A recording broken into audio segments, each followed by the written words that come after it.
थी। सूया को जब गेमिंग मशीन चाहिए थी तो माँ ने उसे दिला दी। जब उसे टीवी चाहिए था तो माँ ने उसे टीवी भी दिला दिया। यहाँ तक कि जब सूया स्कूल नहीं जाना चाहती थी तो माँ उसे स्कूल से छुट्टी दिलाकर घर ले आई। लेकिन अचानक बारिश आ गई जिससे सूया निराश हो गई। उसे लगा स्कूल ही चली जाती। माँ को अचानक एक विचार आया और उसने सुझाव दिया कि वे समुद्र किनारे घूमने चलें। सूया अभी ठीक से समझ भी नहीं पाई थी कि गाड़ी पहले ही हाईवे पर दौड़ने लगी थी। माँ ने 2 घंटे गाड़ी चलाई और आखिरकार वे समुद्र किनारे पहुंच गए। वे दोनों समुद्र तट पर खूब दौड़े भागे, पेड़ों की छांव में पिकनिक मनाई। पेट भर खाने पीने के बाद वे आराम से टहलने लगे। हैरानी की बात यह थी कि जो माँ आमतौर पर फोटो खिंचवाना पसंद नहीं करती थी, वही माँ अपनी बेटी को लेकर पूरा दोपहर फोटो खिंचवाती रही। बेटी को खुश होकर दौड़ते देख माँ की आंखों में कहीं न कहीं एक अजीब सी जुदाई झलक रही थी। वे दोनों समुद्र किनारे अंधेरा होने तक खेलते रहे, लेकिन घर वापस नहीं गए, बल्कि वह सूया को लेकर अपने बड़े भाई के घर खाना खाने चली गई। इस समय तक सूया गहरी नींद में सो चुकी थी। आंटी ने उनसे सवाल किया कि वह अपनी बेटी को स्कूल से क्यों भगा कर ले आई, लेकिन वह बस मुस्कुरा दिए। खाना खाने के बाद वह अपने भाई के परिवार के साथ दिवंगत माता पिता के लिए प्रार्थना करने लगे। तभी अचानक उन्हें चक्कर आने लगे। आंखों के सामने सब कुछ धुंधला हो गया और वह जोर से जमीन पर गिर पड़े। जब उनकी आंख खुली तो वह अस्पताल में थे। वह उठकर बैठने की कोशिश करते हैं, तभी देखते हैं कि डॉक्टर उनके भाई से बात कर रहे हैं। अब बीमारी छुपाना मुमकिन नहीं है, मुस्कुरा दिए। 6 महीने पहले उन्हें पता चल गया था कि उन्हें पेट का कैंसर है आखिरी स्टेज में। डॉक्टर ने सलाह दी कि वह अस्पताल में इलाज करवाएं, जिससे 2 साल और जी सकते हैं, लेकिन उन्होंने दृढ़ता से इनकार कर दिया। वह अपना बाकी समय सूया के साथ बिताना चाहते थे ताकि बेटी के प्रति जो कमी रह गई थी उसकी भरपाई कर सके।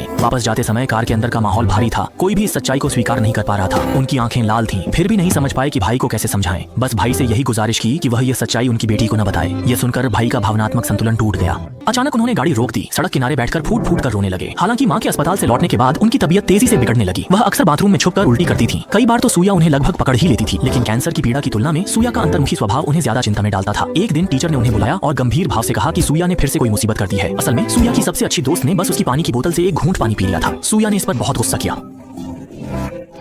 इसके बाद सूया अकेली पड़ गई। कोई भी उसके साथ खेलने को तैयार नहीं था। घर लौटने पर माँ एक शब्द भी नहीं बोली। उनकी आंखों में बस चिंता थी। वह समझ गई कि अगर सूया आदतें नहीं बदलती